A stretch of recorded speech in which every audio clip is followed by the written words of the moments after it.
Les mots se sont tus, mais les bombes sont tombées ce matin. Le facteur est donc bien passé, pas de courrier, mais des bombes. Des bombes, jusqu'à ne plus savoir où donner de la tête, quand il nous en reste une, de tête, pour chercher un abri et des jambes aussi, pour courir, se mettre au vert, en attendant des jours plus sereins. Des bombes, enfin des bombes. Place au spectacle. Spectacle hallucinant. Pour un peu, on en viendrait presque à regretter que personne n'ait pensé à les faire tomber plus tôt, toutes ces bombes. Oui, vraiment, quel manque de jugeote et d'à propos. Pensez donc, toutes ces bombes, c'est pas rien, et puis, c'est quelque chose aussi. C'est un monde, tout un monde. Cette technologie de pointe et de haut vol, tous ces fragments de vie maintenant sans vie, corps fragmentés de mort, qui ne demandaient que ça, qu'on s'occupe d'eux et qu'on les bichonne. À compter d'aujourd'hui, on ne se contentera plus des faits divers. Il nous faudra des bombes, et ce sera parti. Plus personne ne pourra les arrêter, toutes ces bombes, quand elles tomberont. À compter d'aujourd'hui, une journée sans bombes sera une journée pour rien, une journée gâchée, une journée perdue pour tout le monde, même et surtout pour Gabriel, un Gabriel démuni, sans vision et sans projet, que nous allons maintenant tenter d'apprivoiser. Ma dernière rencontre avec Gabriel, qui vient de nous guider pas à pas et tout du long jusqu'à sa tanière de reclus autiste, remonte à quand? Et puis, où était-ce? Dans quel asile? Dans quel foyer? Dans quel laboratoire? Dans quelle ville? Et dans quel monde? Voilà que je perds la mémoire. Ça vous joue des tours, l'ethnographie. À trop vouloir s'absenter de chez soi, on oublie d'où l'on vient et pourquoi on en est parti, puisque dans ce travail, on est le plus souvent chez les autres, et ceux-là sont bien incapables de nous montrer le chemin du retour. En effet, chez nous, ce n'est pas chez eux. La route, ils ne la connaissent pas, puisqu'ils ne l'ont jamais empruntée. Et puis, qui va se soucier d'un lieu qui n'existe que dans l'idée que s'en fait celui qui l'a quitté, ce lieu qui est aussi un repère, le seul repère dont on dispose quand arrive le jour où il nous faut déguerpir au plus vite. Alors, dans ces conditions, l'espoir d'un retour à la case départ s'amenuise au fur et à mesure que l'absence de ce lieu se prolonge dans notre mémoire, car plus on oublie d'où l'on vient, et moins on a de chance d'y retourner un jour. Cela dit, Gabriel a cet avantage, avec lui on sait toujours où il est, puisque c'est dans son lit que je l'ai trouvé la première fois que je l'ai rencontré. La première fois et toutes les fois suivantes, étendu de tout son long, immobile, les yeux écarquillés, la bouche grande, ouverte et figée. Une cavité immense, une embouchure gigantesque, la bouche de Gabriel, qui n'est plus là pour personne et surtout pour lui-même. Gabriel autiste, voilà donc une affaire entendue, car choisir de ne rien dire est tout aussi pertinent que de parler sans fin pour ne rien laisser paraître. Archange déchu, Gabriel garde le silence comme on garde un coffre-fort, sans toutefois soupçonner un seul instant qu'il puisse être vide. Aujourd'hui, il n'a qu'un souhait, Gabriel, se faire oublier de tous ceux dont il est important de se faire oublier lorsque l'on ne souhaite plus laisser de traces dans la mémoire et le souvenir de qui que ce soit. La médecine, la vraie, la médecine en majuscule, s'est acharnée sur Gabriel comme des hyènes, sur la carcasse d'une sauterelle verte, abandonnée par une horde de lions repus. Elle l'a soigné, cette médecine aussi, à défaut de le guérir. En effet, tâche plus lucrative que la guérison, car s'il est guéri, le patient, client, ne revient pas.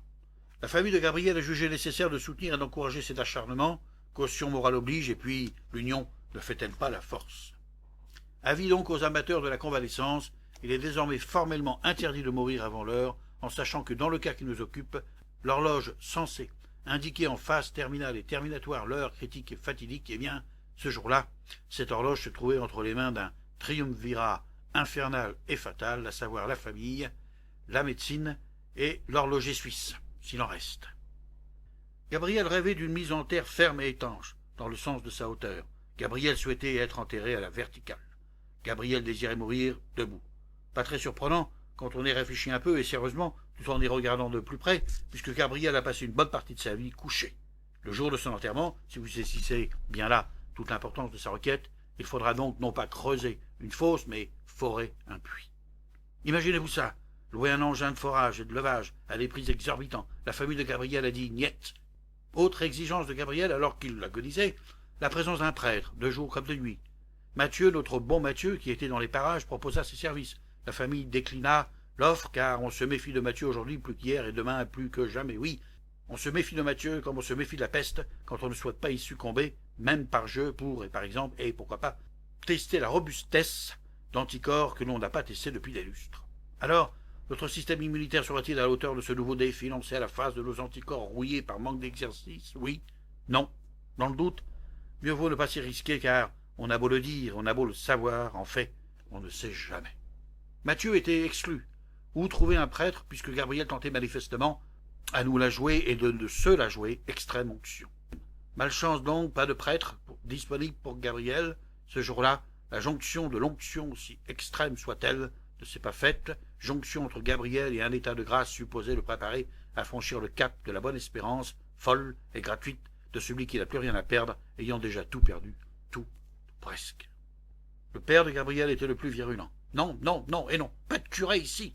Mathieu, qui s'était porté volontaire, fit la tête, la mère de Gabriel aussi, car elle était pieuse, et puis les dernières volontés d'un fils, quand même, c'est pas rien.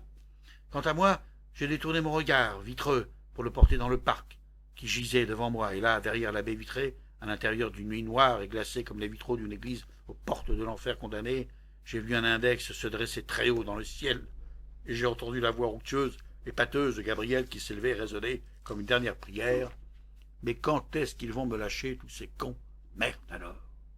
Quelques mois plus tard, et à la demande générale, on transféra Gabriel dans la cave à cause de l'odeur. Dernièrement, j'ai pu glaner quelques informations sur Gabriel.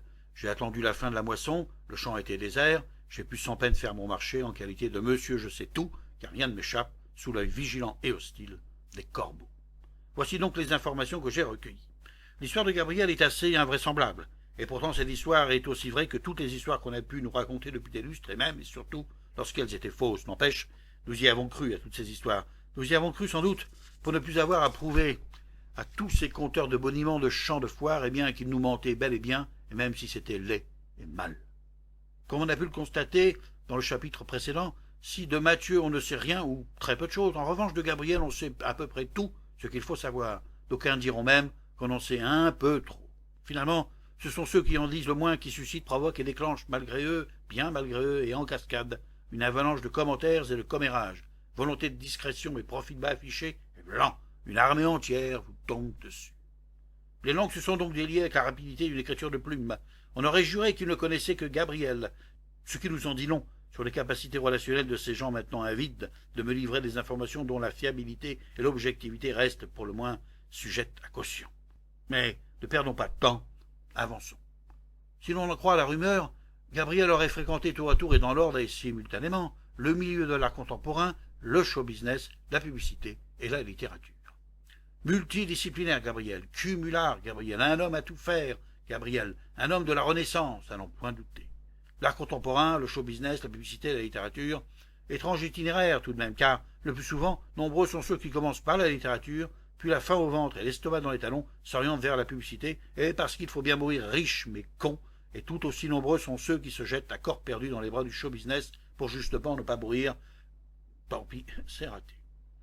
Multirécidiviste, Gabriel a passé une bonne partie de sa vie à arpenter les allées de la réussite, en toutes circonstances et par tous les temps, suant, suintant, haletant, mais véloce, chaussant successivement et tour à tour et dans l'ordre chronologique suivant, des espadrilles, des tennis, des mocassins, des chaussures vernies les soirs de grand bal, des chaussures montantes dans les descentes, des bottes dans les avenues marécageuses, des cuissardes en sombre, échassiers lorsque l'eau montait jusqu'à sa ceinture, et pour finir des palmes, oui, des palmes, lorsqu'il lui a fallu plonger dans l'eau avec lunettes et chapeau assortis. Car Gabriel croyait au progrès, aux efforts collectivement consentis, et au beau lendemain qui chante à tue-tête. Gabriel croyait à l'esprit de mai, même si au moment de ces événements, mai 68 donc, il était encore dans son berceau, ou plutôt dans son lit. À 20 heures, fallait qu'il soit couché. Gabriel a donc vécu cet esprit de mai 15 ans après le mois de mai de l'année en question. Aujourd'hui encore, mais 30 ans plus tard, on serait bien en peine de partager le ressac, les remous, les tourbillons, et d'accompagner le retour de tous ces enfants prodigues en commentaires de toutes sortes sur cette époque. Il est vrai que l'on pourra toujours se reporter aux discours qui ont été tenus et qui ont continué d'être débités ici et là durant des années qui ont suivi les événements de mai. On pourra aussi penser à ceux qui les faisaient et les défaisaient, tous ces discours, au gré des circonstances et de leurs humeurs.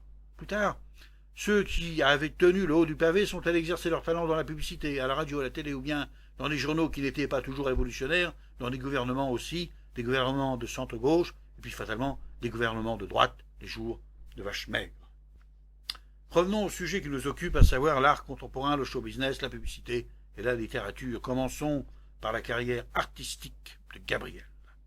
Révulsé par les mirages d'une société de la réussite et de l'argent, Gabriel se voyait déjà faire des choix esthétiques radicaux.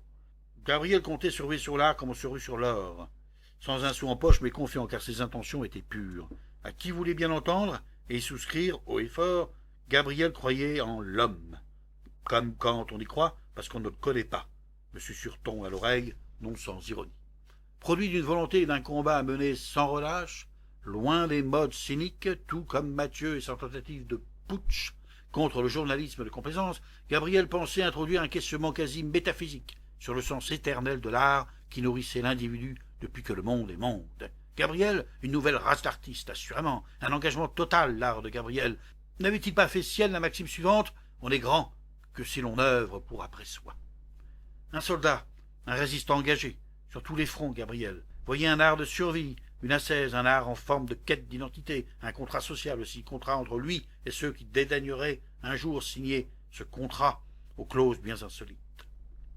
Au commencement était le Verbe, et le Verbe était Dieu. Alors Gabriel serait Dieu, le temps d'une performance et le temps d'une dédicace. En rupture de banc, exclu des circuits culturels institutionnels, Gabriel voyait un art qui s'entrechoquerait, s'entrecroiserait et se démultiplierait. Gabriel se voulait autre et tout autre, étranger à lui-même, un labyrinthe, Gabriel. Un Gabriel qui, continuant de tenir tête, aura couvert à lui tout seul et seul des superficies qui se comptent en millions d'hectares, arpentant non seulement les allées, mais les contre-allées, les sentiers alambiqués, sous les colibés, la pluie battante, des heures, des jours, des mois, des années durant, dans la sueur et l'épuisement, sans relâche, comme un forcené déraisonné, intermittent de son propre spectacle, sous les regards moqueurs et les humiliations de ceux qui occupent aujourd'hui encore les immeubles qui surplombent ces mêmes allées et ces mêmes avenues. Battleur dans l'âme, Gabriel rêvait d'une liberté artistique totale, au sein d'une démarche politiquement efficiente. Toutes les cultures communautaires et de classe, toutes les frontières et toutes les lignes maginot-artistiques devaient donc tomber et s'effacer. Interventionniste, il comptait se ruer vers tous les désastres environnants, tête baissée, dans la débandade, singulier, maudit, même, et de préférence, avec pour seul objectif sortir l'art des voies de garage réservées aux artistes affiliés et intégrés qui construisent une œuvre qui ne dérange personne, sinon les insomniaques que tout dérange, parce que sans sommeil, pas de repos, et sans repos, pas de tranquillité, sans tranquillité, eh bien, on devient irritable, et alors tout vous irrite, et même la production d'artistes encartés. Lassé de tirer le diable par la queue, avec ces fins de mois qui n'en finissent pas, et qui vous reviennent à chaque début de semaine, dans une dernière tentative de coup d'éclat, pour se faire, et d'aucuns ajouteront pour mal faire, Gabriel choisit en dernier lieu, après avoir définitivement tiré le rideau d'une scène contemporaine sans art ni artiste, d'infiltrer le monde du business show, monde pour lequel il ne saurait y avoir de show s'il n'y a pas de business à faire et pour lequel l'art sera toujours au pire un accident, au mieux une exception, un monde étrange et insolite où l'activité dite artistique est à l'art et à la culture ce que les soupes populaires sont à la justice sociale et le suffrage universel à la démocratie. Un service minimum, un mal nécessaire entretenu dans le mépris d'une condescendance cynique et inavouable par des donneurs d'ordre qui se gardent bien de manger ce qu'ils servent, d'écouter ce qu'ils produisent et d'honorer leurs engagements. Gabriel rêvait encore d'une osmose magique, une sorte de communion quasi religieuse entre son œuvre et son public qu'il imaginait très nombreux. Il voulait inventer une nouvelle respiration des mots et des sons. Cette respiration aiderait le monde à reprendre son souffle après de longues et de cruelles injustices, pensait-il. D'une générosité à toute épreuve, et pour un peu et pour un rien aussi et pour peu qu'on le lui demande, Gabriel comptait investir les lieux les plus insolites, la rue, les prisons, les bidonvilles, les friches industrielles, les hangars désaffectés, les eaux, les cantines scolaires, les usines, les bordels, les maisons de retraite, les hôpitaux, les abattoirs, les chambres froides et funéraires, les ghettos, tous les ghettos, même riches et prospères. Il se rendrait chez les sourds, chez les aveugles et les muets. Gabriel participerait à des concerts dédiés aux droits bafoués de la femme et de l'homme, sans publicité, mais sans oublier toutefois de le faire savoir, car plus ça se sait, et plus nombreux sont ceux qui le savent, et il est très important, quand on est un artiste des droits de la femme et de l'homme, que l'on sache que vous l'êtes. Pionnier de l'insertion verticale et horizontale aux bouleversements sociaux multiples et sismiques, Gabriel souhaitait décloisonner, déshabiller, mettre à nu tous les préjugés, tous les racismes culturels et ethniques, toutes les attitudes de repli vers soi. Un beau remue-ménage, l'art de Gabriel, une usine à rêve, iconoclaste dans sa pratique et dans son expression. Novateur, Gabriel prônerait, auprès des élites avachis, un rapprochement entre lui et le peuple délaissé pour compte d'une expression artistique qui se voulait salvatrice, loin de la complaisance stérile des danseurs de la Saint-Guy et des saltimbanques épileptiques, jongleurs à la petite semaine, à qui les escrocs promettent une réussite payée en retour, mais à la Saint-Glinglin. Mais, foin de l'étouffement et du renoncement, foin des bocs et de la musique qui se vend comme de la limonade, l'esthétique de Gabriel célébrerait la beauté, le volontarisme et le passage sans entrave de l'air libre et ravigotant. Dorénavant, les courants d'air, les pin-up et l'agite-pro occuperaient toute sa vie.